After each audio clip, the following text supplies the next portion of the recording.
Ahoy, my friends! If Scorp's tales be to your liking. Give this video a sly thumbs up to spread the word. And join our merry gang by subscribing, so you never miss an episode. Your support is the wind in our sails. Our guiding breeze. And with that, enjoy the video. Scorp strolled out of Goldshire's noisy inn, into the town center, where whispers of his exploits hung in the air. The town's priest, sensing danger, bestowed magical blessings upon him, creating an aura of divine protection. Venturing to the Crystal Lake, Scorp met a night elf druid, who enhanced his flesh with nature magic. Soon, Defire's bandits, angered by his meddling throughout the forest, staged an ambush. Ever the strategist, Scorp exploited their inability to climb fences, turning the ambush in his favor. Among the defeated bandits, he found a torn piece of a treasure map, sparking his interest.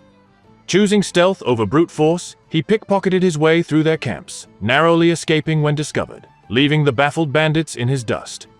Craving more loot, he delved into the Jasperlode mine, dodging kobolds to find chests of treasure. A giant green spider guarding a stash of potential treasure was tempting, but he knew better than to test the mettle of a rare elite in his current state.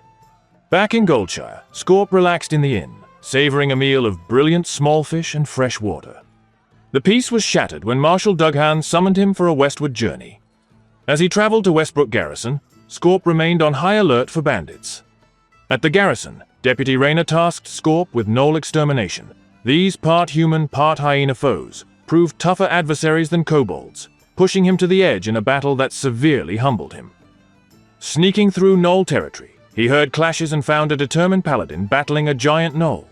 Intrigued, he pondered whether to be an observer or intervene in the uneven fight. Seeing an opportunity, Scorp ditched the shadows, targeting the unsuspecting gnoll's weak spots from behind. Together, they took down the giant foe, but only just, proving that had he not stepped in, the paladin would surely have perished. The grateful paladin thanked him for his timely help. Thank you. Eyeing the potential bounty for slaying the leader of the gnolls, Hogger, the paladin aimed to take one of its paws as evidence to Marshal Dughan for a bounty reward. Ever the opportunist, Scorp swiftly sliced off the other paw, planning to claim the bounty for himself.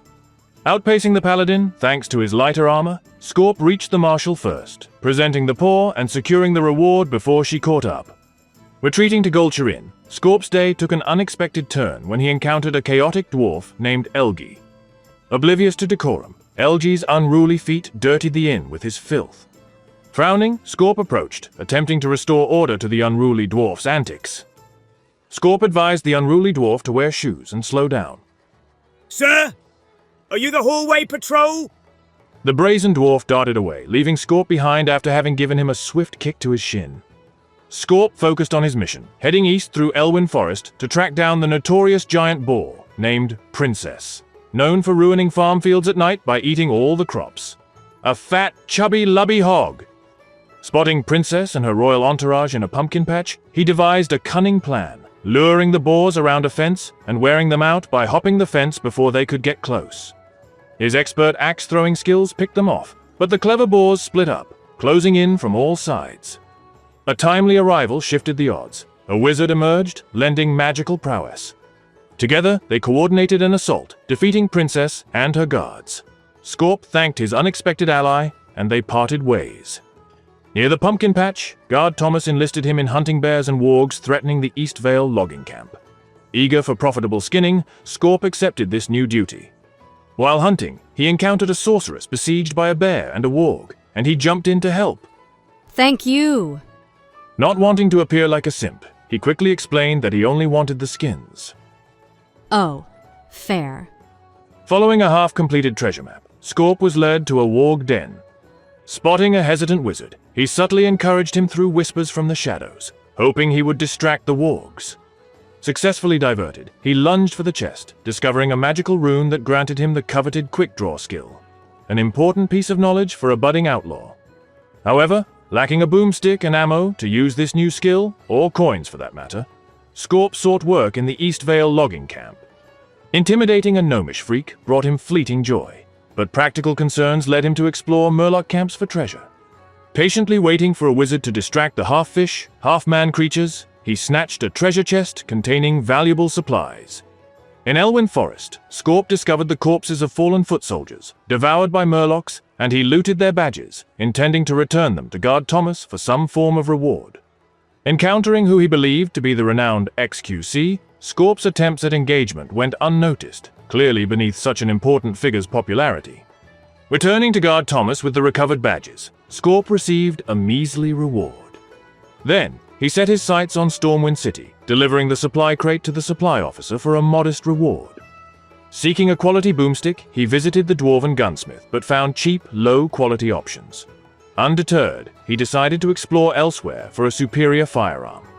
Navigating the gnome subway on his way to the Dwarven city of Ironforge, Scorp encountered a balding gnome. Attempting to jest about the gnome's lack of hair, he was met with eerie silence, leaving him feeling seriously unnerved.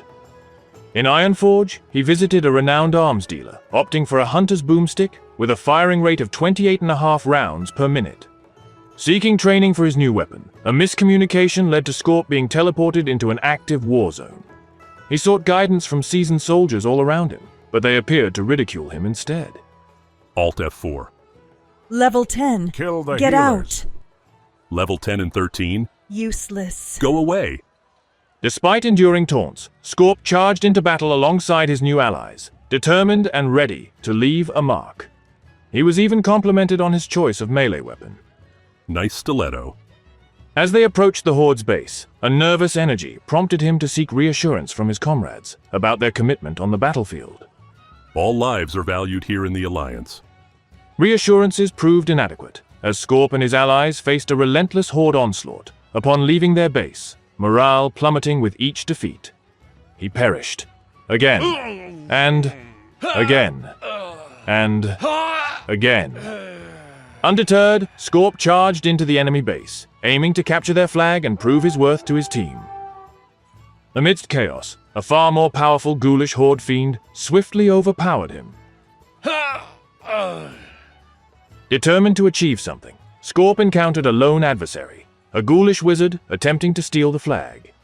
Despite a valiant fight, Scorp failed to defeat even their weakest combatant in a 1v1, proving to everyone that he is the biggest loser in the battlefield. Facing both a physical and mental toll, nevertheless, the tides of battle began to shift, as he miraculously emerged victorious against the ghoulish wizard by jumping on him while he was already fighting off a superior combatant. Encountering the formidable fiend again, Scorp fought valiantly. Despite the unfortunate outcome, there was a sense of accomplishment as he had outplayed his opponent despite the considerable differences in their power levels. Realizing he couldn't take on anyone in a fair fight, he adapted to a strategic approach. He embraced the shadows, striking opportunistically with guerrilla tactics, helping tip the scales in favor of his allies. He didn't hit hard, but when he hit, it counted. He did what he could to provide a small advantage to whoever he was shadowing, ensuring they won their 1v1s, oftentimes securing the kill himself. He even personally returned his team's flag multiple times. Once, twice, 3, 4 times.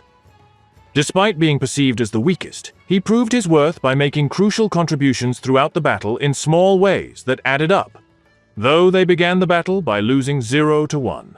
With the help of Scorp's charming features and excellent tactical genius, he and his allies pulled through to claim a hard-fought victory.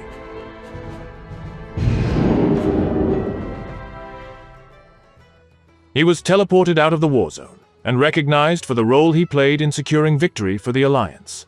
He received a substantial payment as a reward for his efforts. Exhausted and battered, he reflected on the sacrifices and challenges faced.